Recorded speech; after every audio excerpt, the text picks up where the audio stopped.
Shalom sahabat kuntum yang terkasih, kita jumpa lagi dalam pekan kedua bulan Agustus tahun 2022. Hari ini adalah hari Senin tanggal 8 Agustus tahun 2022 yang merupakan hari biasa dalam pekan biasa yang ke-19 dengan warna liturgi adalah putih. Kuntum pada hari ini mengambil tema menjadi berkat dan bukan batu sandungan bagi sesama. Sahabat kuntum yang terkasih, struktur bacaan kita pada hari ini terdiri dari bacaan pertama yang diambil dari kitab Yehezkiel 1 ayat 2 sampai dengan 5, ayat 24 sampai dengan kitab Yehezkiel 2 ayat 1a. Mazmur tanggapan diambil dari kitab Mazmur 148 ayat 1 sampai dengan 2 dan ayat 11 sampai dengan 14.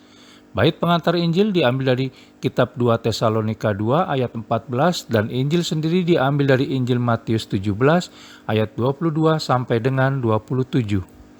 Bacaan Injil pada hari ini sama dengan bacaan Injil pada hari Senin tanggal 9 Agustus tahun 2021. Dan bacaan Injil pada hari ini dapat kita baca pula dalam Injil Markus 9 ayat 30 sampai dengan 32 dan Injil Lukas 9 ayat 43 sampai dengan 45 untuk ayat 22 sampai dengan 23. Baik sahabat kuntum yang terkasih, saya akan bacakan bacaan Injil kita pada hari ini yang diambil dari Injil Matius 17 ayat 22 sampai dengan 27.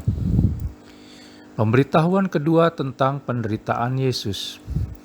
Pada waktu Yesus dan murid-muridnya bersama-sama di Galilea, Ia berkata kepada mereka, "Anak manusia akan diserahkan ke dalam tangan manusia, dan mereka akan membunuh Dia, dan pada hari ketiga Ia akan dibangkitkan." Maka hati murid-muridnya itu pun sedih sekali.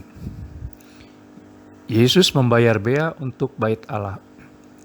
Ketika Yesus dan murid-muridnya tiba di Kapernaum, datanglah pemungut bea bait Allah kepada Petrus dan berkata, "Apakah gurumu tidak membayar bea 2 dirham itu?" Jawabnya, "Memang membayar."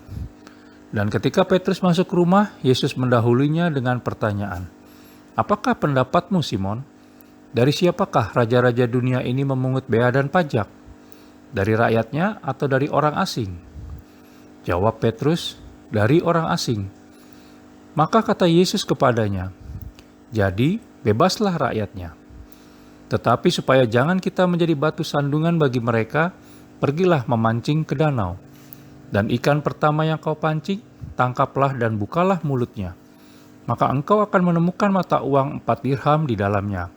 Ambillah itu dan bayarkanlah kepada mereka, bagiku dan bagimu juga." Demikianlah sabda Tuhan, terpujilah Kristus.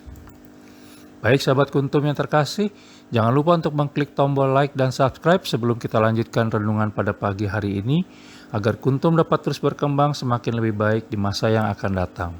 Sebelumnya saya sampaikan terima kasih, dan mari kita lanjutkan renungan kita pada pagi hari ini.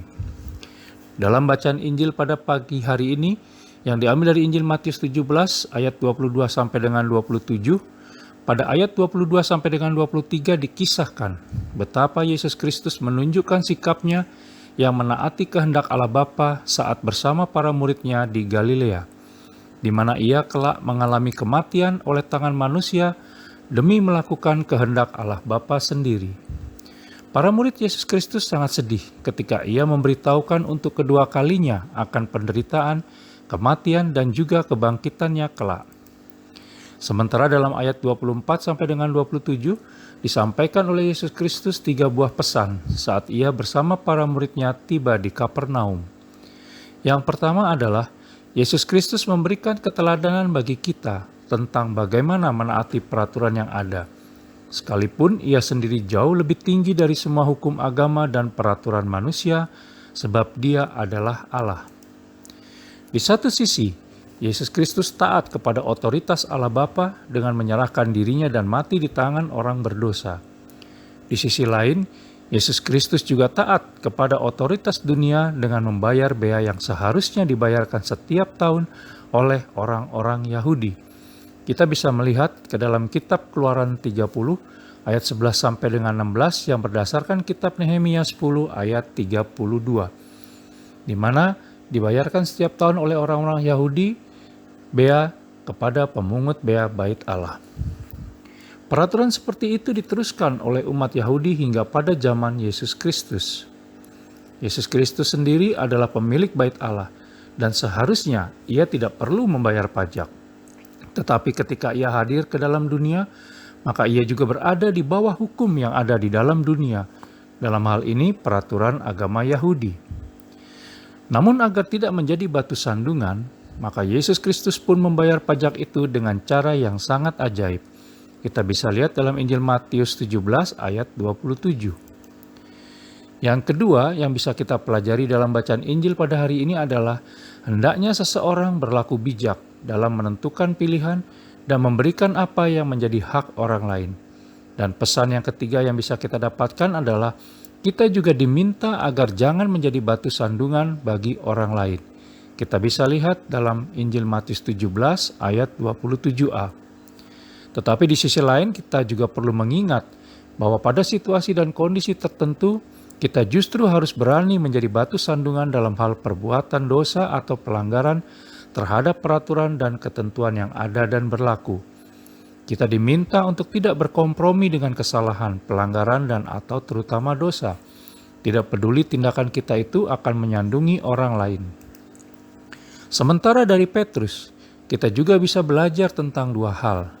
Yang pertama, ketaatannya pada segala kehendak Yesus Kristus, dan yang kedua, juga bisa kita lihat ada kerinduan untuk menjadi berkat bagi sesama melalui temuan mata uang 4 dirham di dalam mulut ikan yang dipancingnya. Karena uang itu diperintahkan oleh Yesus Kristus untuk dibayarkan sebagai bea bait Allah. Selalu ada jalan buat mereka yang rindu untuk menjadi berkat bagi orang lain. Sahabat Kuntum yang terkasih, apa yang Yesus Kristus lakukan dalam bacaan Injil pada hari ini menunjukkan ketaatannya terhadap otoritas, di mana ia mengajarkan bagaimana bersikap taat agar tidak menjadi batu sandungan demi kebaikan semua orang. Mengingat hidup kita selalu berada di bawah otoritas, baik itu di bawah otoritas Allah, manusia, peraturan agama, undang-undang negara, maupun otoritas lainnya. Untuk itu, marilah kita menjadi saksi Yesus Kristus dengan menjadi pribadi yang taat, sehingga menjadi teladan dan mencerminkan pribadinya di dalam diri kita. Dan kemudian, kita boleh menjadi berkat bagi sesama dimanapun kita berada, dan agar kita tidak menjadi batu sandungan pula bagi orang lain. Sahabat Kuntum yang terkasih, bila ingin lebih jelas lagi, silakan melihat kepada deskripsi yang ada di bawah video Kuntum ini. Dan sekali lagi jangan lupa untuk mengklik tombol like dan subscribe agar Kuntum dapat terus berkembang semakin lebih baik di masa yang akan datang. Selamat pagi, selamat memulai minggu baru. Terima kasih dan salam.